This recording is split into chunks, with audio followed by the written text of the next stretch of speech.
ہم NLP سے شروع کرتے ہیں کہ یہ کیا پروگرام ہے، اس کی ٹریننگ کیا ہوتی ہے، کہاں سے ہوتی ہے اور اس کی کتنی افادیت ہے فی زمانہ عام آدمی کی زندگی میں. ہم عام اپنی فہم زندگی میں ایک دوسرے کو کس طرح سے انڈرسٹینڈ بہتر انداز سے کر سکتے ہیں تاکہ جو ہم غلط فہمیوں کا شکار ہوتے ہیں رشتوں کو سمجھنے میں اپنی عام زندگی میں، یا جب ہم اپنے ورک سپیس پہ جاتے ہیں کام کرتے ہیں وہاں پہ جو ہم ایک ٹینشن اور جو گھر کی ٹینشن کو کام پہ اور کام کی ٹینشن کو لے کر گھر میں جاتے ہیں اس کو کس طرح ہم نے باؤنڈریز سیٹ کرنی ہوتی ہیں.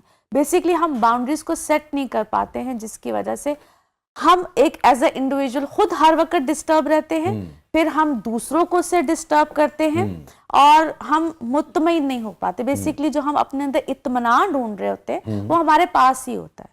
تو نیورو لنگوسٹک پروگرام جو ہے یہ اس میں کیا مدد کر سکتا ہے؟ جس طرح ہم پہلے گفتگو کر رہے تھے، ہاں جی، جس میں صرف میرا سوٹ ڈسکس ہو رہا تھا کہ مجھے سوٹ نہیں کیا. ماشاءاللہ آپ کو بہت سوٹ کیا تھا. میں تو کہوں گی بلکہ بہت سے لوگوں کو سمجھنا چاہیے اور انڈرسٹینڈ کرنا چاہیے پرسنالٹی کو کیسے ڈیولپ اور اچھا کیا جا سکتا. میں تو یہ بات کہوں گی. Thank you thank you. اور یہ جو بندے نے کوٹ دے اندر 6 جیباں نوائیاں ہوندی لنگر دی گالی کرے گا، روٹی تو نہیں نکلے گا. جی، جو ہنسانے والے بہت زیادہ لوگ ہوتے ہیں وہ اندر سے سم ٹائم بہت زیادہ غمگین ہوتے ہیں جن کو سیڈ سول. غمگین نہیں ہوندے میڈم، پریشان ہوندے نے. کیوں؟ کہ لاکھ روپے دا سوٹ پایا کوئی چیز ہی نہ اتر گئے، نشان پہ یہ جہاں بندہ سالن کھانا نال دے تو بھی پا دیندا نا. اور تانوں پتہ انہوں نے کوٹ دے پیچھے زپ بھی لوائی، کھلا بھی کر لیندے نے.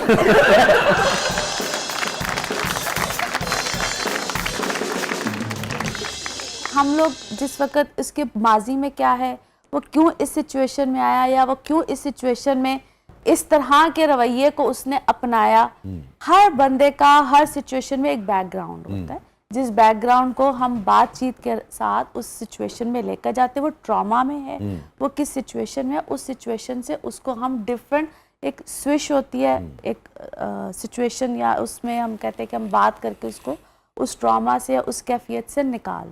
کس قسم کے لوگوں کو جو NLP ٹرینر ہیں ان سے رابطہ کرنا چاہیے؟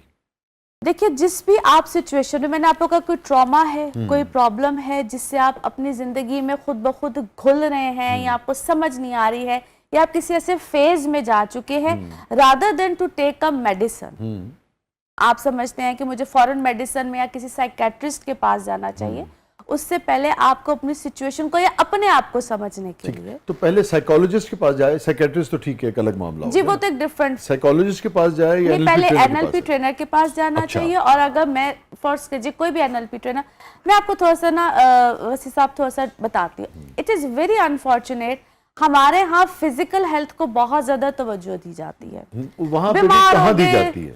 ہمارے پاکستان میں یا ایشین سائڈ پہ بہت زیادہ کمپیریٹیولی دی جاتی ہے. ہاں جی، کمپیریٹیولی. ہمارے ہاں جو آپ کی مینٹل ہیلتھ ہے نا اس کو بالکل ایزیلی آ جائے. او ایتے شدائی ہو گیا ہے، او ایتے جن آ گیا ہے، او یعنی کہ ہمارے ہاں نا جن بابے کو بہت اہمیت دی جاتی ہے. It is very unfortunate. کسی کو کچھ بھی چھینک بھی آ جائے گی، او ایتے جادو ہو گیا، ایتے تویز پہ آ گیا ہی.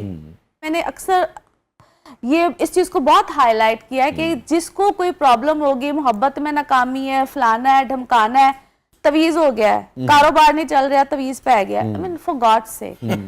یہ باتیں کرنا پتہ نہیں ہمارے ہاں کب بند ہوگی، کیونکہ ہمارے ہاں جب یہ باتیں ہوتی ہیں تو ایسے تویز دھاگوں والوں کی بڑی چاندی ہوتی ہے. میڈم کو ایسا بندہ بھی تڑکو آندا جڑا آ کے کہے میرا میدا کام نہیں کر رہا، میں اگے 3 روٹیاں کھاندا سی ہن 8 کھان لگ پیا.